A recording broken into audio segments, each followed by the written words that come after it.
ng loob. Gusto mo siyang mamatay. Ephesians chapter 4 verse 26. Be angry. This is not an option. This is a command. Magalit ka na hindi ka nagkakasala. Magalit, pwede, huwag magkasala. At kung hindi ka nagkakasala sa iyong galit, huwag mong pagtatagalin. Oo nga, hindi ka nagkasala sa iyong galit, pero pinagtagal mo. Susunod, hindi na kasalanan ng issue, demonyo na. Kaya yung blessing, wala. Dahil meron pang pinangahawakan ng demonyo sa iyo. You must surrender your anger.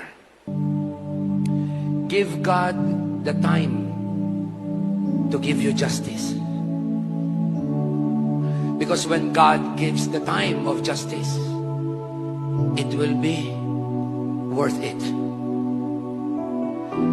Makikita mo, it's no longer your hand. It's no longer your wish. It's God's hand. Tayo lang minsan ang madalas magmadali. Minsan gusto natin, Lord, nasaan ka? Sa panahon na to. Alam ng Diyos ang lahat. Pwede tayong magtagumpay sa lahat ng gera ng buhay mo. Sa loob, sa labas. By His grace. By His word.